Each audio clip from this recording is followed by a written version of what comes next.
Ndugu zangu, dada zangu, asubuhi njema, asubuhi ya leo.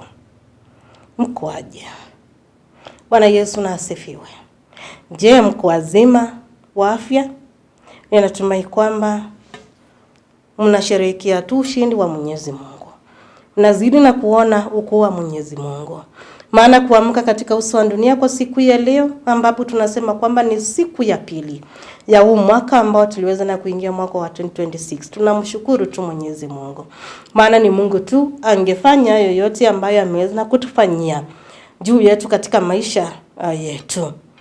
Ni siku ya Ijumaa ambapo ninaamini kwamba ni siku ambayo itaweza kuwa ni ya baraka. Kama vile ambavyo kuanzia hiyo jana, kuanzia yale masaa ambayo tuliweza na kuvuka huu mwaka, ninaamini mahali popote pale unazidi na kujitamkia baraka. Hata asubuhi ya leo maombi yangu kaweza na kujitamkia baraka pia.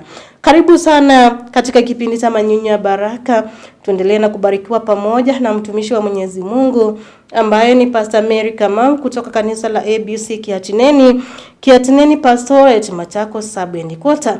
Nikitumai kwamba tutaweza na kubarikiwa vilivyo pamoja. Basi wapendwa wasikilizaji na watazamaji, naomba niwasalimu kwa jina la Yesu asubuhi ya leo. Hamjambo? Nami si jambo. Ni matumaini yangu kuwa mbuheri wa afya, nami pia ni mzima. Naomba tukaweze kuomba kwa ajili ya neno la siku ya leo. Asante Mwenyezi Mungu kwa ajili ya wema na fadhili zako ambazo umetujalia. Umetupa baraka ya uhai na hata neema yako Baba wa mbinguni umetumiminia. Hakika Baba wa mbinguni tunasema ni asante. Taomba ukazidi kuwa pamoja nasi, ukazidi kutuongoza na ukanene nasi Baba wa mbinguni siku hii na asubuhi ya leo kupitia neno lako takatifu. Tuongoze Baba wa mbinguni na utubariki. Kwa Yesu Kristo tumeomba. Amina.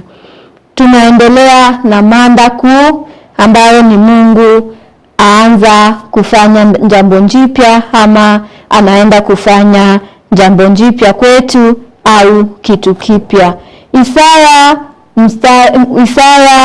mlango wa 43 mstari ni huo wa 19. Hapo ndio tu tunaendelea na kusoma. Tazama, nitatenda neno jipya, sasa litachipuka. Je, hamtalijua sasa? Nitafanya njia hata jangwani na mito ya maji nyikani. Bwana Yesu asifiwe. Mungu anatutia nguvu na kutuambia ya kwamba tazama, nitaenda kufanya jambo jipya na litachipuka na tutaliona sasa.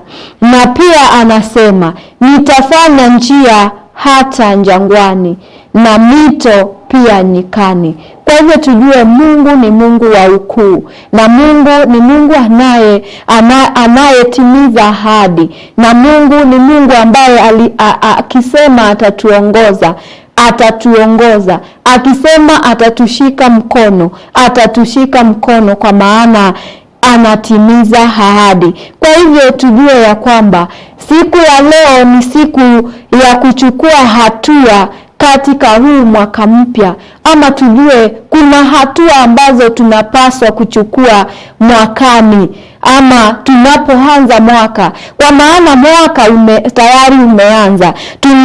Jana tulikuwa tarehe 1, leo ni tarehe 2. Kwa hivyo tunajua ya kwamba Mungu anazidi kutushika mkono, Mungu anazidi kutuongoza, Mungu anazidi kutuondolea shaka, kutuondolea hofu ya jana, kutuondolea pia mtazamo wa jana na kutupa mtazamo mpya. Tujue ya kwamba kuna hatua 3 ambazo tunahitajika ili tukaweze kuzichukua kwa ajili ya kuendelea na mwaka mpya, kuendelea kujitia nguvu na kuendelea kumtumainia Mungu na kutegemea Mungu. Ni lazima tutengeneze mpango wa kiroho. Uwe na mpango wa kiroho, uwe na vile utakavyokuwa unaomba, uwe na saa ambazo utakuwa unakaribia karibu na Mungu. Tenga wakati wa maombi, si wakati wa kushtukia, si wakati ambapo unakaa eti unasema wacha niende nikaombe. Unafaa utenge ama utengeneze ratiba yako ya nini? Ya maombi. Pia tengeneza ratiba yako ya kusoma Biblia pia. Kwa hivyo utengeneze ratiba ya kila jambo. Tengeneza ratiba ya kufanya kila kitu. Kwa maana Mungu ametuambia nini? Mungu ametuambia yupo pamoja nasi. Mungu ametuambia ataenda kufanya jambo. Mungu ametuambia tukitengeneza ratiba ya kiroho na yeye, ataenda kutushika mkono, ataenda kututia nguvu, ataenda kutuinua. Kwa hivyo tengeneza pia ratiba ya kumwabudu Mungu. Wacha kushtukia useme leo ni siku ya ibada unakimbia kwa ibada. Tengeneza ratiba yako ya vile utakuwa unamwabudu Mungu, vile utakuwa unaenda mbele za Mungu. Ni siku gani utakuwa unaomba Mungu, ama ni siku gani utakuwa unafunga maombi ya kufunga na kumuomba Mungu ili akutendee mwakani. Wacha mambo ya kushtukia, wacha mambo ya wasiwasi, wacha mambo ambayo ya kunifahishi. Shikilia mambo ya Mungu, na ukitengeneza na ukiwa na mpango mzuri wa kiroho, Mungu ataenda kuona huo mpango na ataweza kukutimizia yote ambayo utakuwa unamhitaji. Jambo la pili, kuwa na mpango wa maisha ya kila siku. Acha kushtukia useme leo ninaenda kazi, kesho siendi. Si wewe umejiajiri, umeajiriwa. Ama ukiamkia tu unasema leo sijisikii poa, wacha nilale. Hakuna, lazima uwe na mpango mzuri wa kila siku. Lazima uwe na mpango mzuri wa kutoka ukiamka, chochote ambacho utakuwa unafanya. Lazima uwe na mpango na uwe unajua ya kwamba ukipanga ama ukiachilia yote hayo mikononi mwa Mungu, kwa maana Mungu ni Mungu wa mipango, na ukiachilia yote mbele zako, atazidi kukushika mkono, atazidi kukutia nguvu, atazidi kukumboresha. Kwa hivyo ni jambo la muhimu tujue ya kwamba ni lazima tuwe na mpango wa kila siku.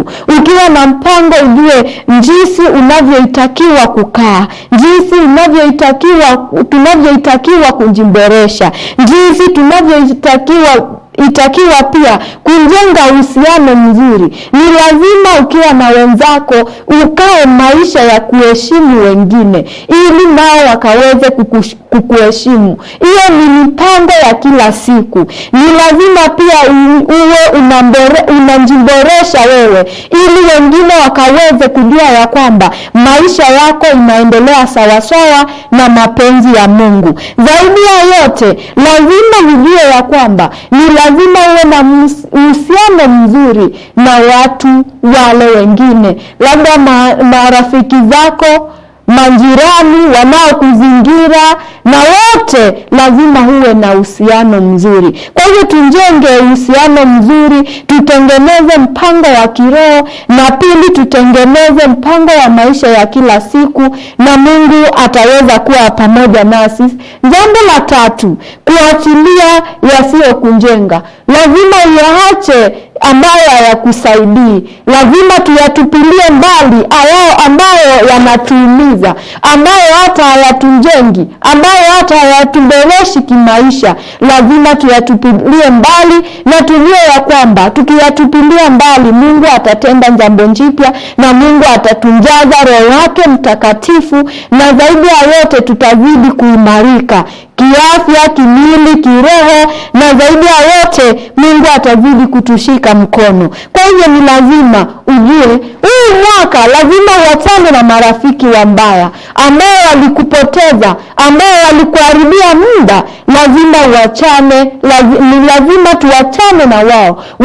Marafiki wabaya ambao walituharibia muda, tusiwashikilie, bali tuwaache na tuwaachilie, ili Mungu akaweze kufanya mapya kwetu. Lazima tuachilie pia mazingira ambayo yalitukwaza. tuyaache na tujue ya kwamba Mungu ataweza kututia nguvu na ataweza kutushika mkono. Lazima pia tuache tabia ambazo zilikuwa zinaturudisha nyuma na tujue ya kwamba Mungu atatujenga kitabia na atatulinda na atatushika mkono na tutaona mema mwakani na tutakaa maisha ya kumshukuru. Mungu awe pamoja nasi na atubariki na abariki neno lake. Amina.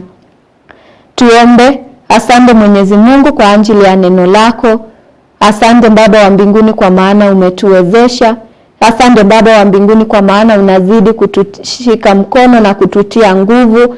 Neno lako likazidi kumea na kukita mizizi ndani ya mioyo yetu na ukazidi kuitwa Mungu ndani yetu Baba wa mbinguni na ukazidi kujitwalia sifa. Na ni kwa Yesu Kristo aliye Bwana na Mwokozi wa maisha yetu tumeomba. Amina. Mwaka mpya kiroho hauanzi na tarehe wala hauanzi na siku, bali huanza na uamuzi wa moyo wa kumfuata Kristo kwa bidii.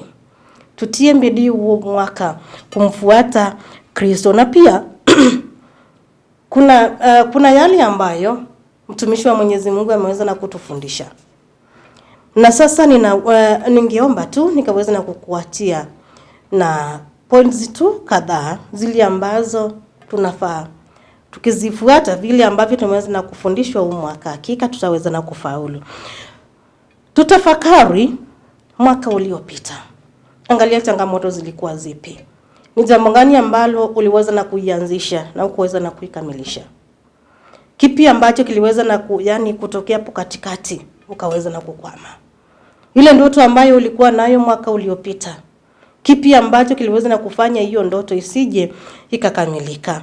Tafakari ili ukaweza na kupokea nguvu nyingine na uombe nguvu nyingine ya kuweza na kufanya hilo jambo likaweze na kufaulu. Tubu na uachilie yaliyopita. Tutafute hata msamaha wa watu wengine. Tubu mbele za Mwenyezi Mungu, maana unaweza kuwa hata dhambi iliweza na kukufanya hata hilo jambo usije ukaikamilisha. Pia tunaona weka malengo ya kiroho. Amua kukua katika neno la Mwenyezi Mungu. Endelea na kujisomea neno la Mwenyezi Mungu. Endelea na kuomba. Usije tukawa tunajiwekea mambo ya kwetu, lakini mambo yale ambayo malengo ya kiroho tunasahau. Tunjifundishe, tuweke malengo ya kiroho ili tukaweze na kuona tukikua katika njia ya kiroho. Imarisha ratiba ya maombi na neno. Imarisha. Sio kunjipata tu ukitaka kuomba unaomba. Wakati mwingine ya uombi. Unaomba ule wakati ambapo umeweza na kupatwa na changamoto. Hapana. Tuimarishe ratiba ya maombi na neno ya kujisomea neno la Mwenyezi Mungu. Tafuta uongozi wa Roho Mtakatifu. Usije ukatumia tu hekima yako kuanzisha mambo. Anza tu na kumjipiana mbele za Mwenyezi Mungu ili Roho Mtakatifu akaweza na kufanya kazi na akaweza na kukupea mwelekeo. Maamuzi yako yapeane tu kwa Mwenyezi Mungu, yapeane mbele zake ili Roho Mtakatifu akaweza na kukuhudumia katika hilo jambo. Shirikiana na waamini wenzako, hudhuria ibada, hudhuria fellowships, kama ni vikundi vya maombi pale, vikundi vya kwaya, Sunday school tukaweze na kushirikiana na wale waamini wengine. Usije ukajitenga, usije ukafanya kazi peke yako. Chukua hatua za imani. Tii kile Mungu anakuhimiza kufanya hata kama kinaonekana ni kingumu. Tutii neno la Mwenyezi Mungu.